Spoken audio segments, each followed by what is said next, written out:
మనిషి కన్నా విలువైంది మనసు, ఆవేశం కన్నా విలువైనది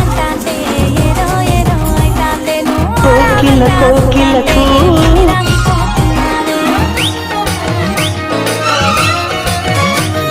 ఏడిస్తే నాటకం అంటారు, నవ్వితే